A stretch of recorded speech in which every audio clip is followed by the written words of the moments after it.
Welcome back to Driving with Shane. And you're driving with Shane. So it's Monday, July 13th, I believe.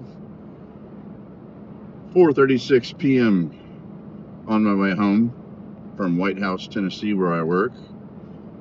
Now, I haven't been making many videos, but I'm planning to make more. My lifestyle has changed a bit as far as, well, I should say my job changed a while ago. 6 months ago, roughly, I started a new job, so I'm kind of driving the same route now, to and from work every day. It's not like my previous job.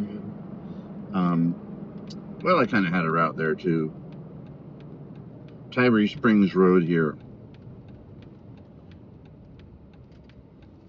So what we're going to do today and talk about is whatever we see, we'll talk about.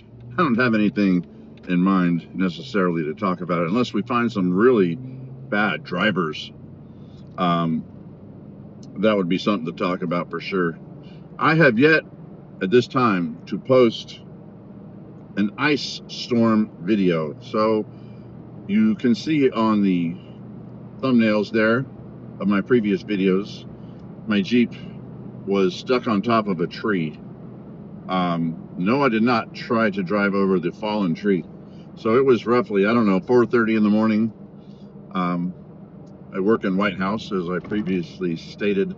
My boss had me try to get a gal who lives in Hendersonville, about a half hour from White House, and pick her and take her to work in the kitchen at the facility where I work at. So we spent, I believe, if I recall, 4 hours trying to get to work that day in my Jeep. It was an ice storm. There were trees falling everywhere. The tree that my Jeep landed on top of was the first fallen tree in the road that I came across. It was pitch dark, and it's a kind of curvy road. Just out of nowhere, there's a tree in front of me, fallen, and four-wheel drive doesn't matter, two-wheel drive, eight-wheel drive doesn't matter when you're trying to stop on ice. So could not see far enough ahead. We slid directly into a tree that was falling across the road, me and Nancy. So wasn't that frightening. I mean, we probably hit it at 25, 30 miles an hour, and I didn't know what was going to happen when I hit it. Just hoped for the best. So we just went kaplunk right up on top of it, because I have 35-inch wheels on my Jeep. Not huge, but definitely bigger than normal. So it just kind of went blop right up on top of it, and praise the Lord, my Jeep did not sustain any damage that I know of, other than my left running board where I step. My step board on the driver's side here. There's the Jeep, I'm waving to him. My left running board got kind of bent upward a little bit. It's I kind of pushed it back down with my body weight, and it's mostly back in place. It's nothing, just a slight tilt to it. That's the only damage that I think I sustained. And of course, we were both fine. No neck damage or anything that could have been. I don't remember if I told the whole story. I'll tell it now because I really want you to watch the video. It might end up being, I don't know, somewhere between 2 and 4 hours long. It took, I think, 4 hours from the time I picked her up till I got her back home. We did not get her to work. I never got her to work. I got her close, but there was a final obstacle, a very steep, pretty steep, icy hill. There's a street going up a hill. One of several I've come across that day. It was too steep. I wasn't going to do it. I did not want to slide back down. That would not be a good thing.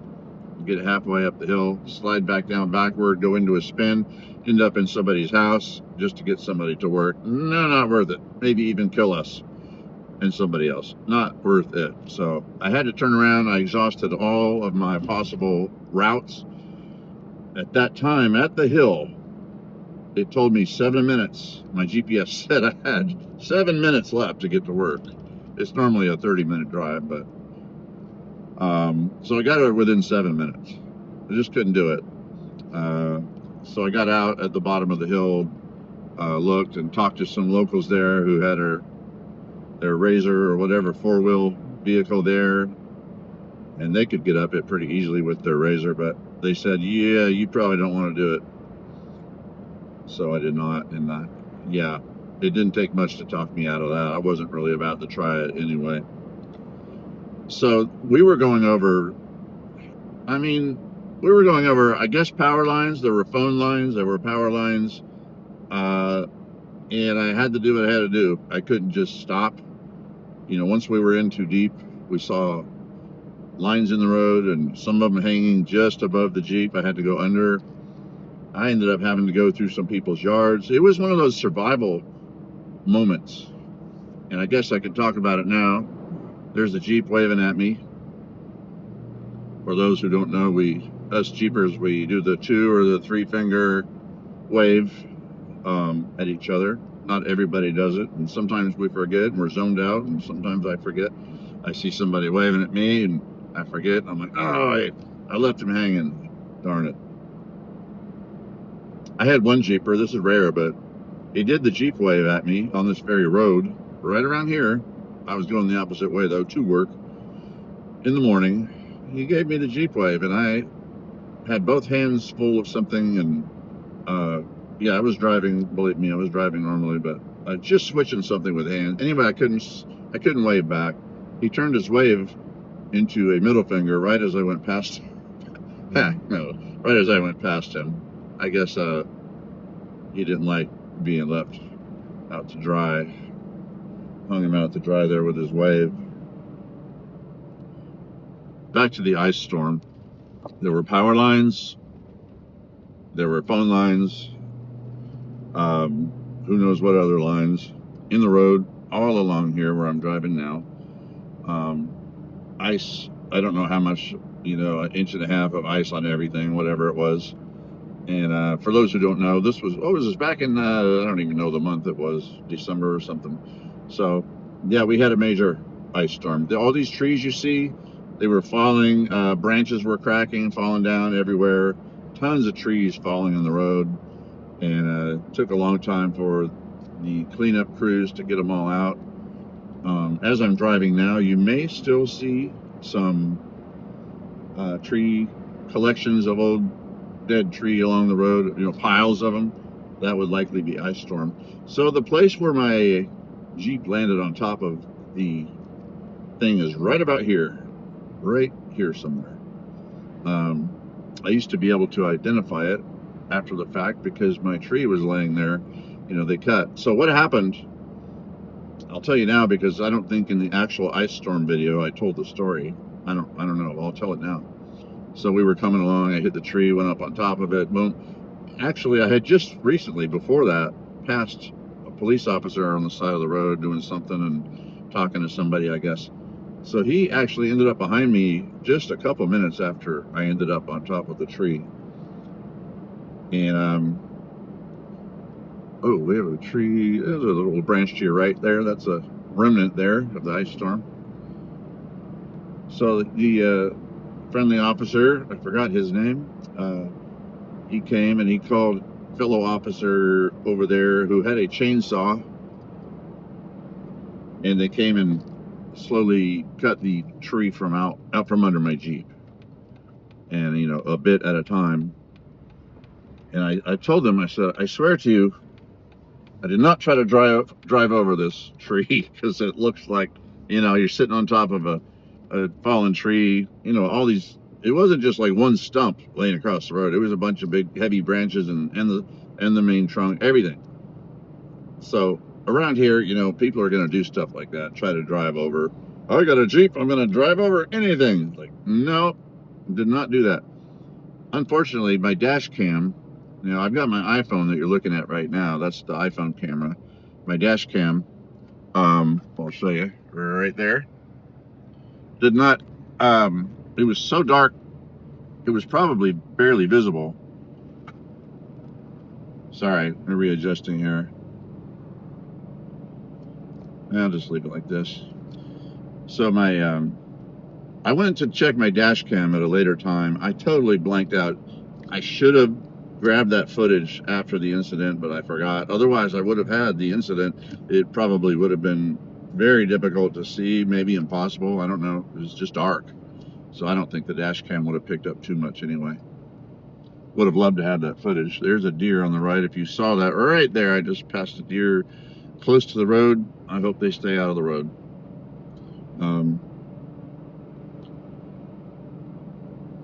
Sorry, get my train of thought back here. So they cut the tree out. So here's the rest of the adventure. I'll just tell the story. After I was able to drive away with Nancy in riding shotgun, we continued our trek, and very, very treacherous. It was one of those survival times where you're literally just trying to survive. There's trees still falling over the road all morning long, covered in ice. The weight of the ice and the freezing makes them brittle, and they fall. So I was literally, even while they were cutting the tree out from under my Jeep, I was concerned for my life that another tree would fall on my head. And then you can hear them when they're crackling coming down. It's quite an eerie sound because, well, the ground is covered in ice. It wasn't so much snow, but ice, and it makes everything, the sound travel very well. So when trees are crackling, falling down, it's kind of this long, echoey, haunting sound. Yeah, so I was listening. If I hear that, I'm going to look up and run if I see anything. CP waves right here.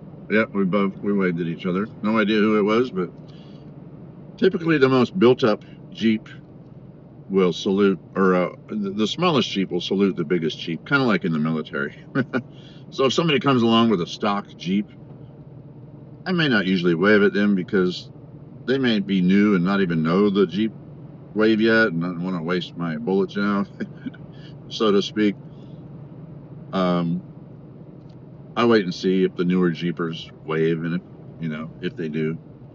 Now me, when I pass like a monster Jeep that it's all built up, I will usually, you just call it a salute. I will wave, give them a wave, and the experienced Jeepers with a big Jeep, they almost always wave back. A lot of time you see a young guy, he's 19 years old, driving daddy's Jeep, a little stock Jeep. He has no idea about the Jeep wave, and they don't usually wave. Sometimes it's a wife, and they don't know much. I loaned my Jeep to my brother-in-law when he was in town from California. I loaned it to him for a couple days. Just, I mean, he was staying with us, so he wasn't going far, but he had to take it a few places. I told him about it. I told Matt, it's a little dangerous place here to get out. People come flying around the corner behind me. It's a big curve at full speed. You got to watch it. I told Matt about the Jeep wave and all that, so he got to be a Jeeper for a couple days off and on. FedEx.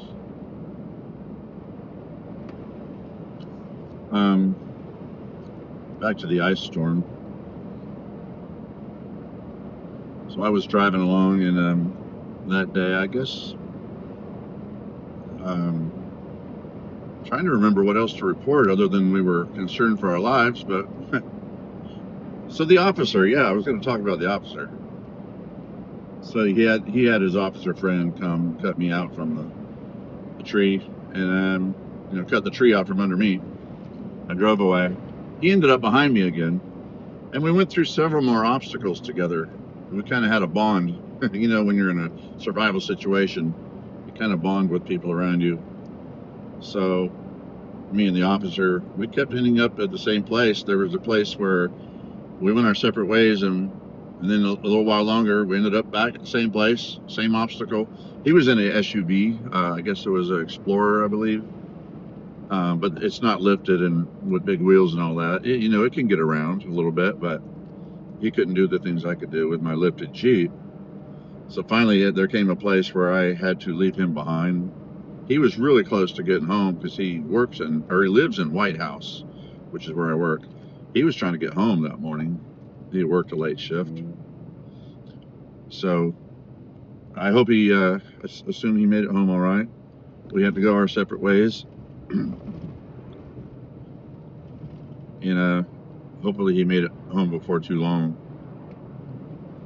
I ended up having to go through somebody's yard. I felt bad about this. There was one place on my ride back toward home, about halfway back home. We came by Long Hollow Church, which is back behind me a mile or two, and down the road, and there was another tree in the road, yet another tree. It was insurpassable. So there was nowhere to go back. Oh, I almost missed that purple Jeep wave. I waved just as we passed. I hope they saw it so they don't feel like I left them out to dry. If you want to review, you'll see that Jeep was waving at me. I think it was a girl. Not sure. Barely saw it. There's a Jeep. He didn't wave. Usually we don't wave if we're at an intersection or something. It's kind of a passing each other opposite way thing. Just FYI.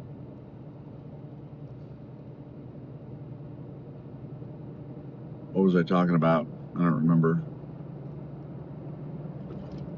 Don't remember. That's how my mind is these days. I'm so insanely busy with my job. I have 3 different YouTube channels. Can't tell you the other ones right now. One is Ground Level Radio. I'll tell you that one. It's not alive yet. I mean, it's there. You can look at it, but it's in my home studio, and we're going to be talking about a lot of the same things we talk about here. It's just being built right now. So, Ground Level Radio. I've got a couple of short videos, but nothing long yet. Watch out for that. We're going to be talking about a lot of really interesting stuff, including music, pipe smoking. We're talking about tobacco pipes. I've been smoking tobacco pipes for a couple of years. Quite enjoy it. It's not about the nicotine, and I don't even know if it has nicotine. It's about resting, relaxation, contemplation. I don't smoke cigarettes, never have. It's a totally different thing than, the people with cigarettes. Let's see if this person waves. I'll wave. Didn't get a wave back. Looks like a gal in a new Jeep.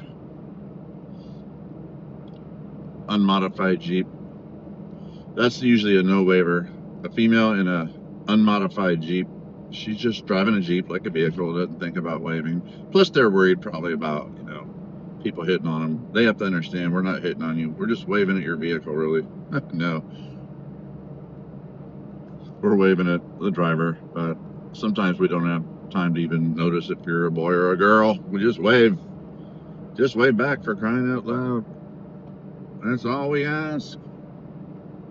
Now I forgot what I was talking about again. See? Yeah, YouTube channels. Ground Level Radio. I've done some radio, by the way. It was college radio, but my wife and I did it pretty well. The Dawn and Shane Show. Donka Shane. We're Dawn and Shane. So, the Dawn and Shane Show. The Donka Shane Show.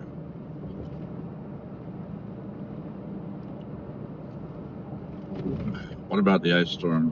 The officer. Yeah, what are the other obstacles that came upon? Just uncountable power lines and phone lines were all over the road and hanging everywhere. And then trees everywhere. And then ice and hills, mud. Oh yeah, I was talking about I had to go through somebody's yard. So there we were. I came upon this tree in the road. There's no going back, because who knows how long it would take me to even find my way home back. Another route, because I've already been going different routes to get to work. It never happened. That person didn't wave either. That looked like a teenage boy in a stock Jeep. Didn't wave either. So see, there you go. It's not. I don't care. It's whatever. Usually don't waste my waves on the teenagers and such, because they don't have a clue. That's all right.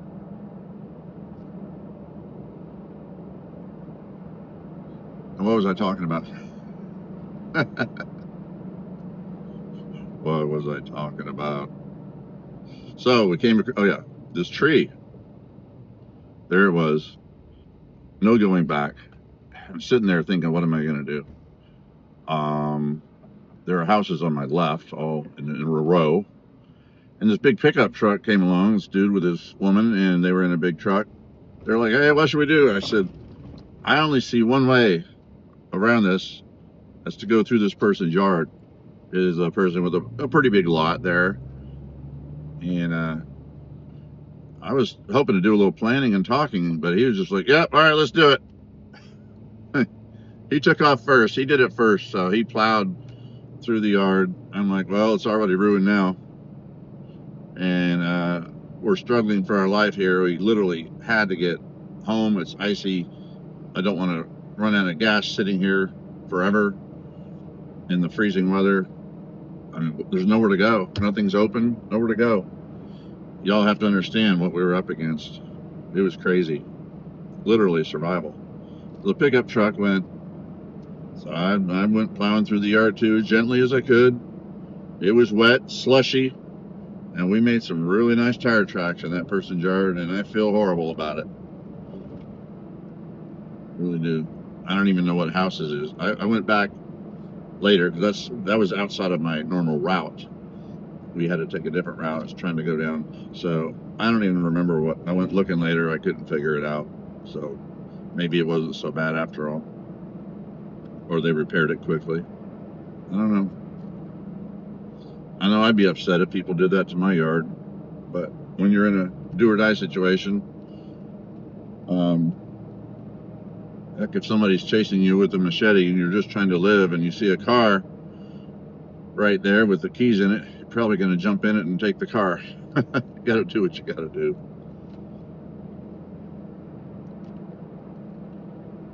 I can feel some of you are mad at me now for that. Did what I had to do. Anyway, getting close to home now, so I'm going to hang it up. Appreciate you watching Driving with Shane, and I'm going to start putting this channel together now, making actual thumbnail images to click on, and I'm going to do something with this because I think it could be really entertaining for a lot of people just to drive along with somebody and listen to their stupid stories. So I appreciate you watching. We're almost 22 and a half minutes right there. I hope you have a good one. We'll see you next time. Here's Dead Man's Turn. If you're not paying attention, you end up in that wall right there. Bye for now.